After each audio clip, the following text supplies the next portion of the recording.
Assalamualaikum warahmatullahi wabarakatuh. Anda rindu mendengarkan kajian-kajian dari ustadz-ustadz kita dari Aceh? Kunjungi channel YouTube Maulizul Akbar NAD. Subscribe, like, share, komen.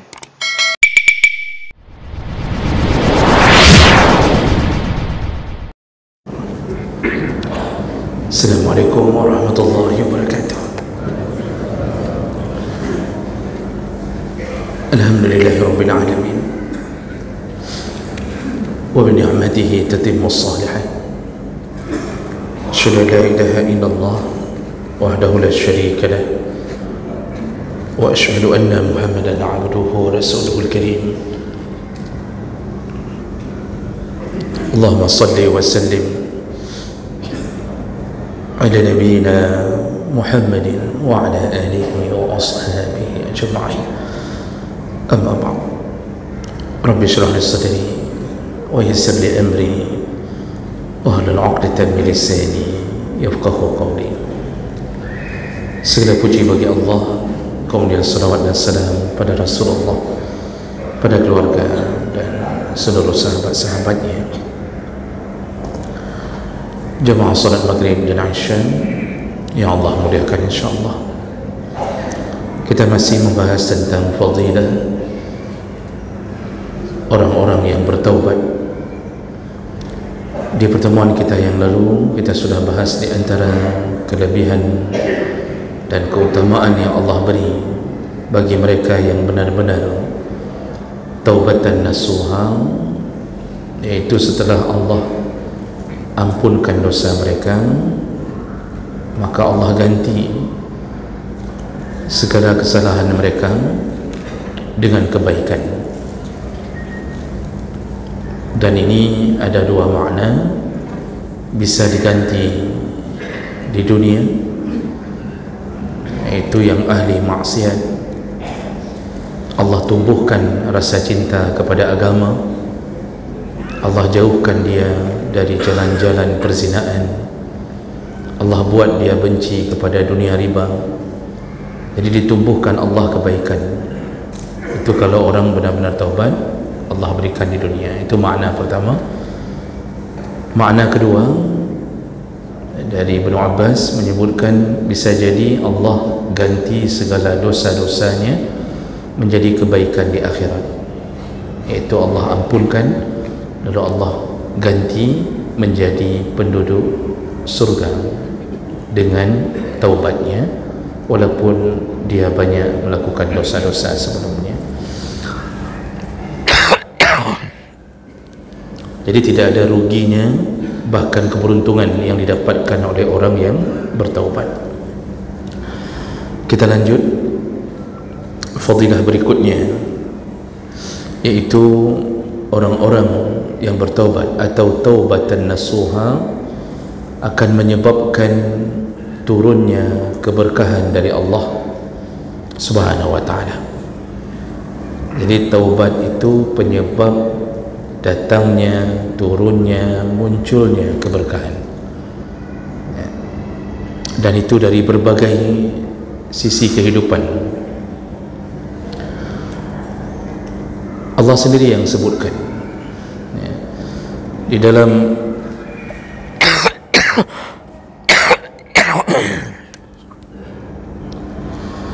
surat Hud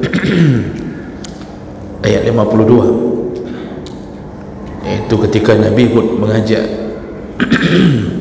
umatnya untuk kembali kepada Allah. Nabi Hud mengatakan, wa ya qaumi istaghfiru rabbakum summa tubu ilaihi. Wahai kaumku, mohonlah ampun, istighfarlah, artinya mohonlah ampun dari segala dosa-dosa, wa tubu ilaihi, lalu bertaubatlah.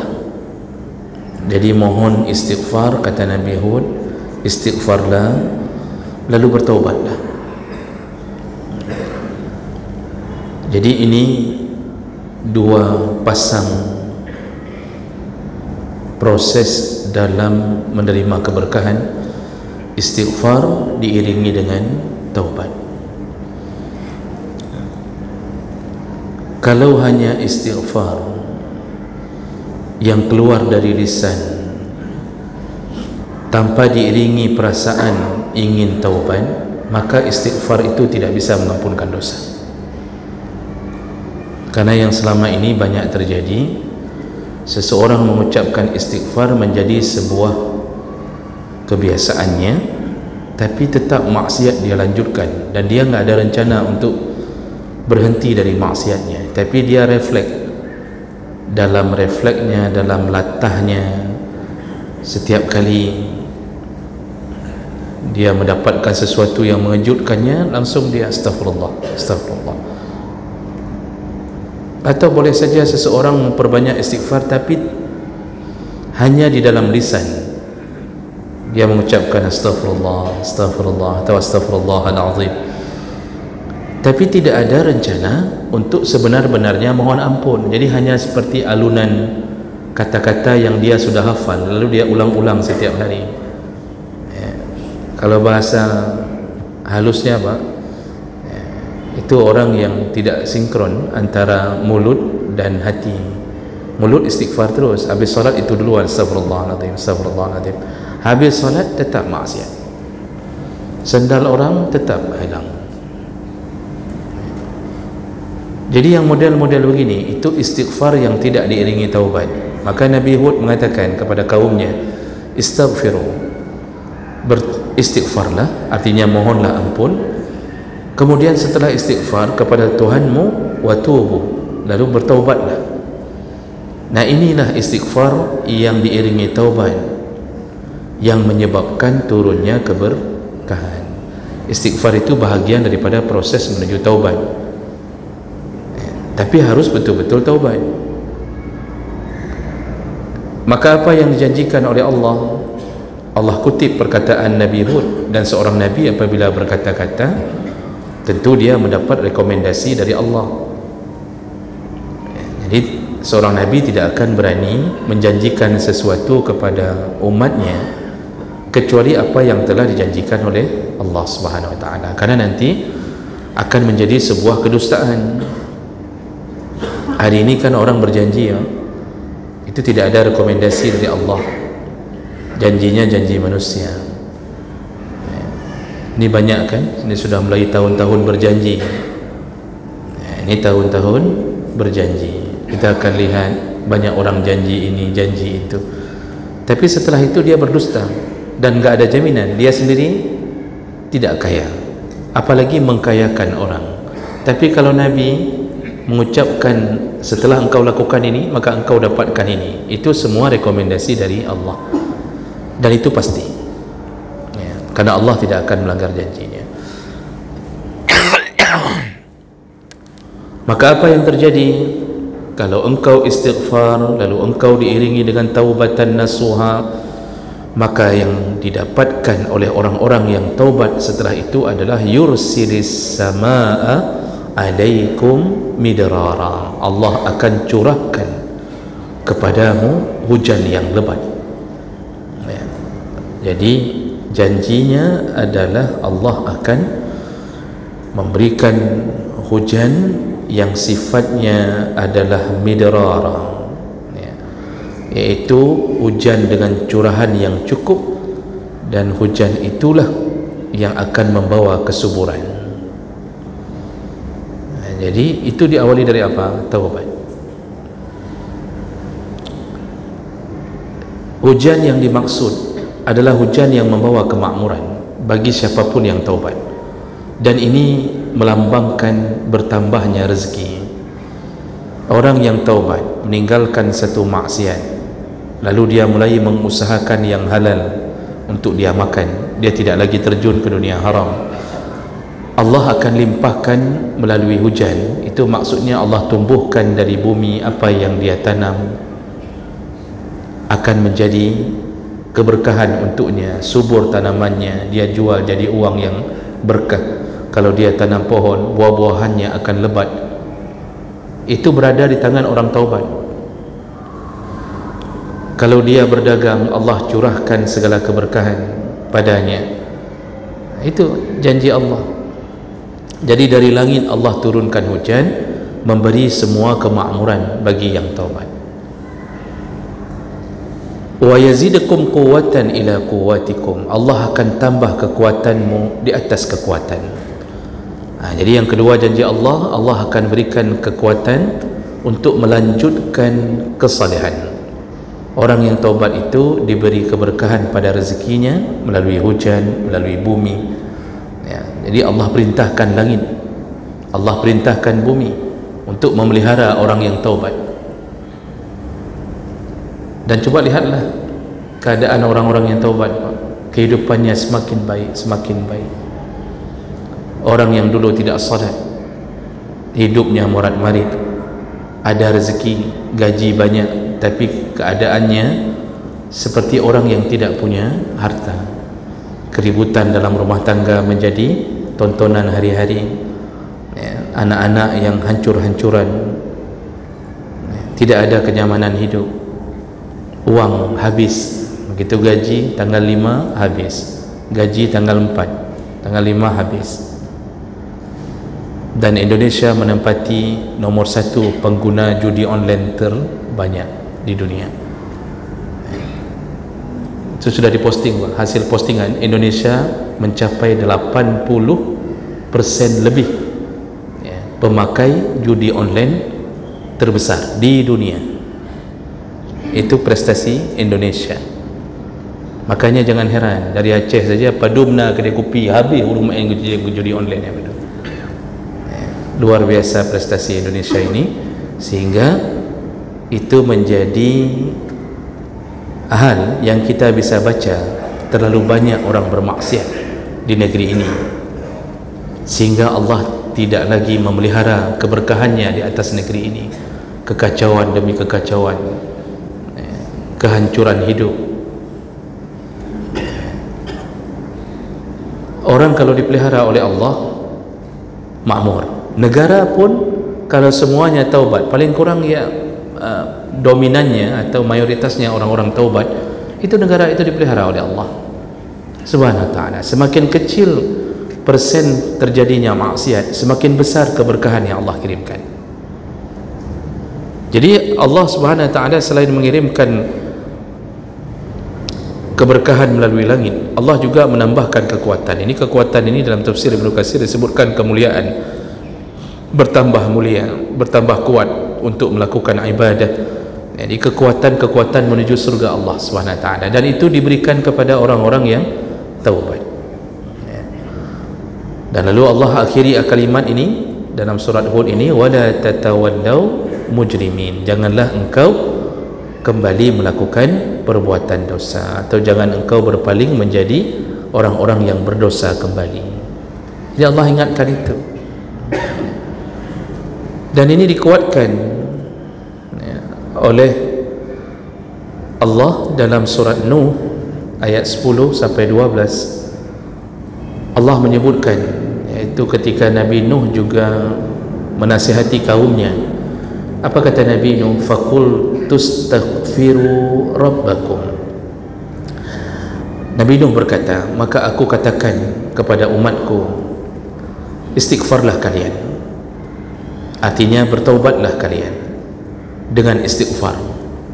Innahu kana ghaffara, karena sesungguhnya Allah itu adalah zat yang maha menerima ampunan, Allah yang maha mengampuni. Jadi setelah Nabi Nuh menasihati yang sama dengan para nabi untuk meminta umatnya agar istighfar lalu bertaubat, lalu kemudian Nabi Nuh melanjutkan kalimat janji-janji Allah bagi orang yang memohon keampunan dari Allah. Apa janjinya? Nabi Nuh melanjutkan kalimatnya, yursilis samaa alaikum midrara. Allah akan turunkan hujan yang lebat, curahan hujan yang lebat. Maksud lebat di situ yang bisa menumbuhkan pepohonan yang kering, yang bisa membuat kemakmuran di atas satu persawahan, perkebunan. Allah turunkan itu. Jadi janji Allah yang pertama, orang taubat itu berkahnya pada rezekinya. Ini adalah rezeki. Gaji boleh sedikit, Pak, tapi kalau taubat, Allah akan buat rezeki itu berkah. apapun yang kita tanam tumbuh menjadi hasil atau mendapatkan hasil yang mungkin kita tidak duga-duga. Walaupun nanti sekali-sekali diberi ujian oleh Allah, itu wajib kita terima. Wala nabluwannakum bisyai', salah satunya adalah gagal panen. Tapi bagi orang yang taubat, itu bukan menjadi bahagian yang diterimanya setiap waktu. Itu hanya ujian untuk menguji keimanan dan kesabarannya. Tapi konsepnya dari dulu, kemakmuran, keberkahan pada tanah yang diturunkan melalui langit, melalui air hujan, itu datangnya dari orang-orang yang taat, yang taubat. Begitu hilang taubat itu, begitu hilang rasa ingin kembali kepada Allah, Allah hancurkan. Kaum Sabah, apa kurangnya? Selama pemerintahan Ratu Balqis yang beriman kepada Allah melalui Sulaiman, Sabah negeri yang maha subur, luar biasa suburnya. Semua ahli tafsir mengatakan tentang bagaimana suburnya kaum Sabah, tanaman mereka, buah-buahan mereka tumbuh, Masya Allah, sampai panen saja tidak perlu petik, cukup taruh keranjang di atas kepala. Mereka berjalan di bawah pohon-pohon yang berbuah ranum, semua buah-buah itu jatuh di atas keranjang hanya dengan sentuhan keranjang. Penuh keimanan mereka, ketaatan mereka.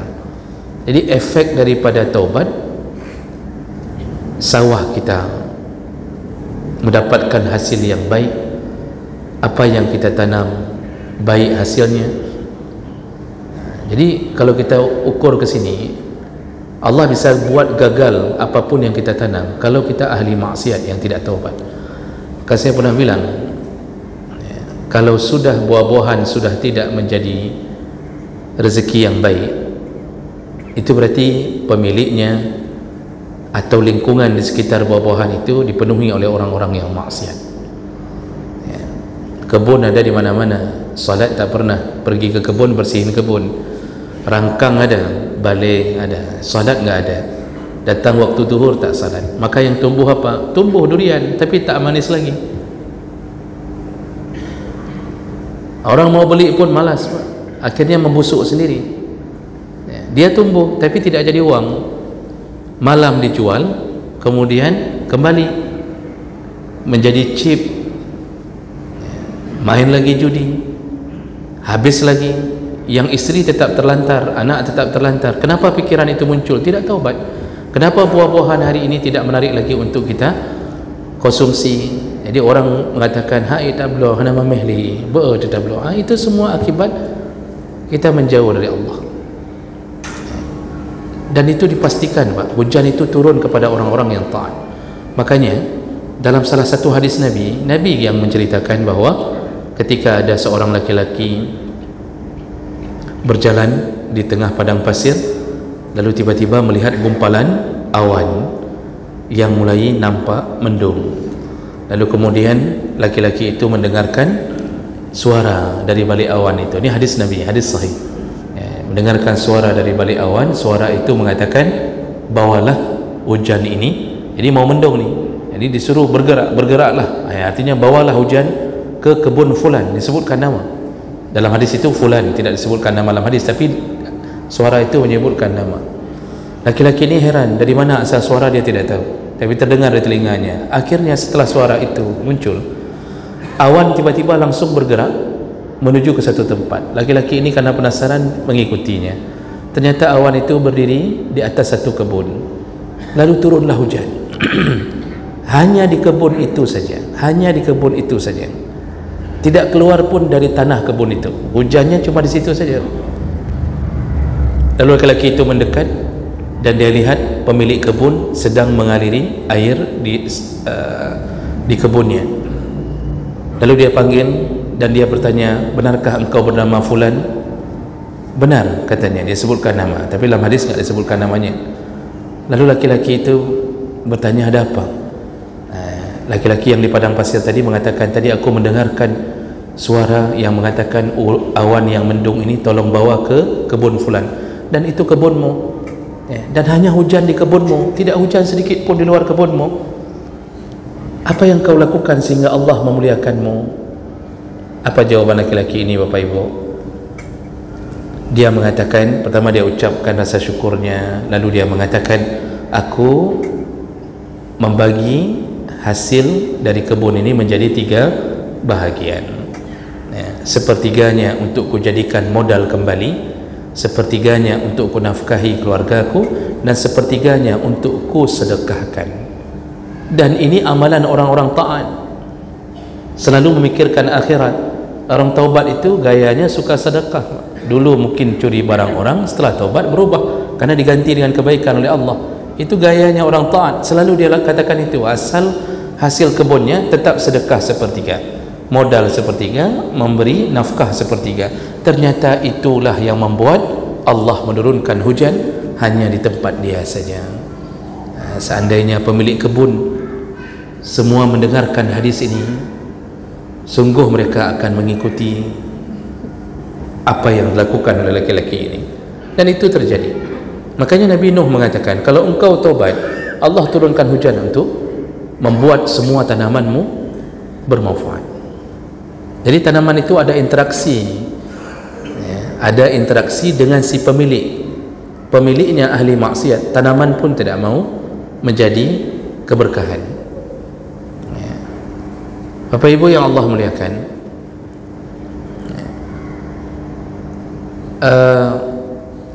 kemudian Nabi Nuh melanjutkan, selain diberikan curahan hujan, lalu diberikan apa lagi kepada orang yang taubat? Wa yumdidukum bi amwalin. Allah Subhanahu wa taala akan membanyakkan hartamu. Arti banyak manfaatnya. Banyak manfaatnya. Karena ciri-ciri keberkahan yaitu selalu ujungnya mendekat ke Allah. Maka orang yang taubat ketika dapat rezeki, dia dicukupkan Allah, diperbanyak hartanya, tapi didekatkan dengan Allah. Orangnya punya banyak harta, tapi sedekah tak pernah lupa, wakaf di mana-mana, hibah, membantu fakir, miskin, yatim, janda. Itu kebiasaan orang-orang yang diberikan keberkahan dalam harta oleh Allah. Jadi Allah perbanyak harta bukan jumlahnya, tapi keberkahan pada harta. Karena keberkahan itu nggak mesti banyak, sedikit tapi kita merasa nikmat, cukup, dan bisa selesai semua perkara. Itu kalau kita beristighfar diiringi dengan taubat. Jadi oleh karena itu kan kita lihat orang hari ini sudah taubat kok masih miskin begitu kan. Jadi jangan mengira bahwa taubat itu wajib kaya. Enggak. Saya Ustaz sudah taubat sudah 20 tahun tapi kok nggak kaya-kaya. Berkah itu tidak wajib kaya. Ketika kita merasa hidup kita tidak sebanyak harta orang lain, tapi pernahkah kita merasakan nikmatnya hidup dalam kesederhanaan itu? Itulah berkah. Di saat kita sederhana tapi kok kita selalu yang nempel di masjid, jamaah, kita ada waktu. Lalu kemudian dalam celengan masjid, di saat orang kaya tidak berani memasukkan hartanya, tapi kita bagi, kita ringan, kita sedekah sesuai dengan ukuran kita. Itulah berkah pada harta. Jadi jangan kira Allah melanggar janji kalau sudah taubat wajib kaya. Tidak, banyak orang taubat tidak kaya, tapi dipelihara oleh Allah Subhanahu wa taala. Oleh karena itu jangan bersedih ketika sudah taubat merasa ingin kaya, sehingga nanti ada yang curhat, udah taubat kok hidup bertambah miskin. Bukan miskin, cukupkan. Allah cukupkan. Coba lihat perbandingan kaya tapi susah hidup. Sekarang habis keluar dari pekerjaan haram, kita otomatis berubah. Gaji kita yang dulu 10 juta berubah jadi 2 juta. Tapi kenyamanan, ketenangan hati yang dulu istri suka melawan, ketika kita kaya Allah rubah dengan istri yang baru. Itu kalau kita ganti istri baru, maksudnya mungkin sudah kita ceraikan waktu kaya, bisa jadi kan. Tapi Allah buat keberkahan itu. Anak-anak yang dulu selalu menyebabkan harta kita keluar, mukul orang, urusan lagi dengan polisi begini macam-macam, ketika kita taubat dirubah oleh Allah menjadi sumber keberkahan. Sudah mulai salat, taat, tidak durhaka.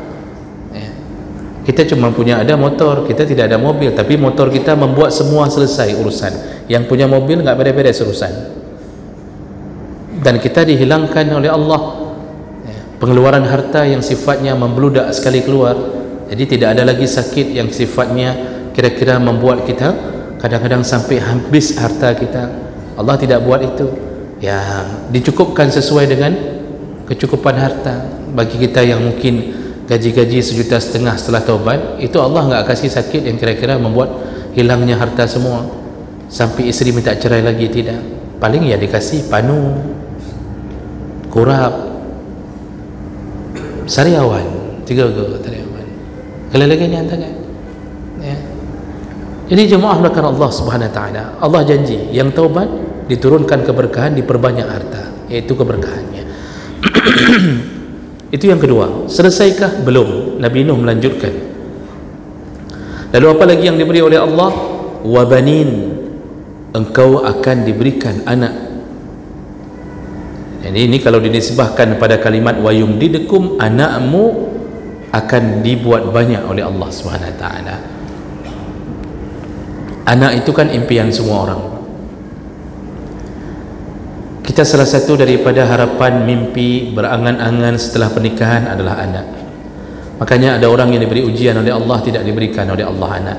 Maka dia harus bersabar, maka dia akan mendapatkan kebahagiaan di akhirat. Tapi harapan kita manusia adalah anak. Dan orang-orang yang taubat, ternyata salah satu yang akan diberikan Allah adalah anak. Maka ini menjadi sebuah kunci yang selama ini mungkin belum diberi anak oleh Allah, belum tentu maksiat, tapi berusahalah mendekat ke Allah, perbanyaklah istighfar.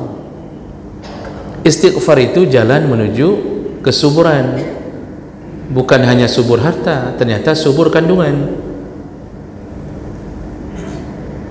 Semakin banyak kita istighfar, dan itu harus diiringi dengan taubat, insya-Allah Allah tidak akan langgar janji, itu akan diberi generasi oleh Allah, ya. Allah titipkan dalam rahim-rahim orang yang taubat ini anak-anak yang mereka inginkan. Nah, inilah yang hari ini luput dari orang-orang yang ingin memiliki anak. Jadi kadang-kadang ada pasangan muda 6 tahun belum dapat anak, itu tidak taubat-taubat, yang kadang-kadang yang salat tinggal terus dan tidak berjamaah, tidak dekat dengan Allah, tapi berobat tak ke mana-mana. Macam-macam dinasihati orang, Pak. Disuruh makan kurma muda, kalau enggak berhasil dengan kurma muda disuruh makan kurma tua, enggak berhasil dengan kurma tua disuruh makan pelepah kurmanya, enggak berhasil dengan pelepah kurma, batang-batang kurma disuruh makan. Ada yang disuruh makan pinang nyen apa bahasa Indonesianya, Pak? Pinang itu kan disuruh buat ini, disuruh buat jus, disuruh campur dengan durian, disuruh makan jengkol, macam-macam disuruh. Kita lakukan sampai ada yang menasihati kalau bangun subuh ambil kencing pertama suruh taruh di mata. Apa hubungannya dengan rahim coba? Pokoknya apapun nasihat kita lakukan, disuruh ini, disuruh itu, disuruh loncat-loncat, macam kita lakukan, disuruh bergelantungan di plafon, kita lakukan demi dapat anak, Pak. Kita lupa kuncinya istighfar, taubatlah. Artinya kalaupun kita tidak bermaksiat, perbanyak istighfarnya. Itu diberi oleh Allah. Ini janji Allah ini. Janji Allah. Tapi yang belum dapat isteri, saya tidak tahu apa kuncinya. Ini anak yang disebut ni. Yang belum dapat isteri, kuncinya ya kumpulkanlah mahar. Itu kuncinya. Jadi ini efek daripada istighfar dan taubat. Sudah selesaikah janji Allah? Belum.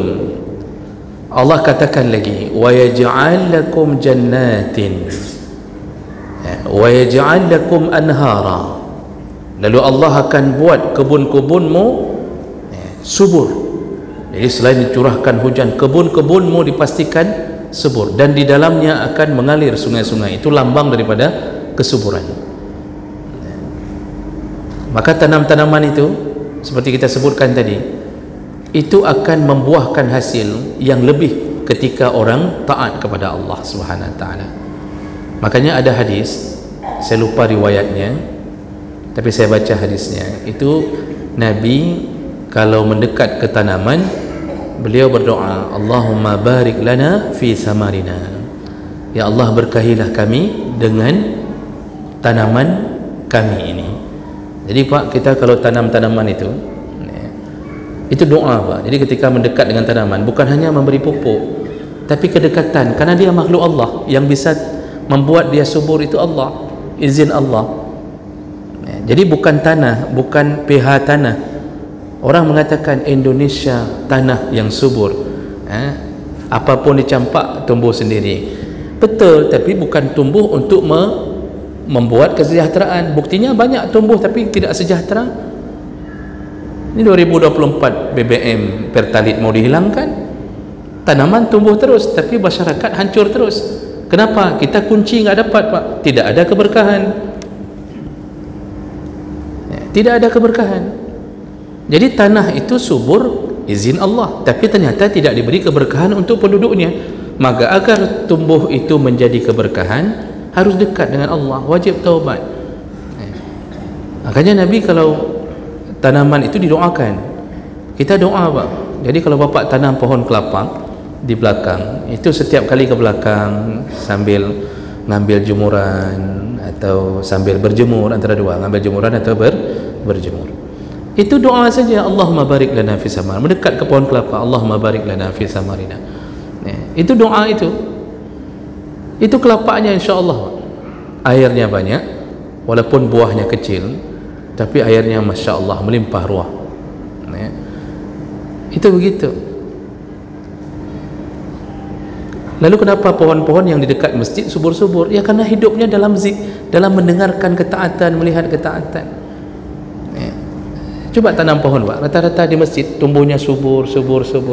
Yang di rumah kita Pak, mati. Akhirnya kita curi punya masjid. Itu sebelah parkir sebelah sini, itu pohon matawa Pak. Matawa itu 2 batang punya Papua. Itu susah tumbuh, tapi Masya Allah samping masjid tumbuh Pak. Hari ini kita lihat buahnya hijau, besok sudah hilang. Ada cocok home Pak. Karena itu memang sudah diwakafkan, siapa ambil kan begitu kan. Cuma punya masjid memang itu keberkahan Allah. Maka itulah taubat.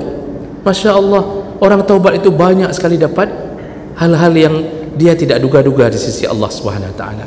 Makanya ada riwayat, Imam Al-Qurtubi itu meriwayatkan dalam tafsirnya, itu ada satu asar, anna rajulan syaka ilaihi al-jadab. Jadi ada seseorang mendatangi Imam Hasan Al-Basri, salah satu tabi'in yang dikenal kesalehannya. Jadi ada orang mendatangi Imam Hasan Al-Basri lalu melaporkan tentang al-jadab, yaitu paceklik di kampungnya, paceklik begini. Lalu kemudian beliau Imam Hasan Al-Basri mengatakan istaghfirillah, perbanyaklah istighfar. Lalu kemudian wasyaka ilahi akhar al-faqra, lapor lagi orang lain ke imam ini tentang kemiskinannya. Beliau juga mengatakan istaghfirillah, perbanyaklah istighfar. Lalu kemudian datang lagi yang lain melaporkan tentang kebunnya yang gagal panen. Lalu kemudian imam ini mengatakan istaghfirillah, perbanyaklah istighfar. Datang lagi yang lain mengatakan adamul walad, tidak ada anak. Imam Hasan Al-Basri mengatakan istaghfirillah, perbanyaklah istighfar. Lalu kemudian disebut oleh orang, kok istighfar terus? Beliau baca surat Nuh tadi. Ternyata beliau mengandalkan janji Allah. Maka oleh karena itu taubat adalah penyebab datangnya keberkahan dalam kehidupan kita. Mudah-mudahan Allah Subhanahu wa taala menganugerahkan sifat taubat ini kepada kita semuanya. Subhanakallahumma bihamdik, asyhadu an la ilaha illa anta, astaghfiruka wa atubu ilaik. Wassalamualaikum warahmatullahi wabarakatuh.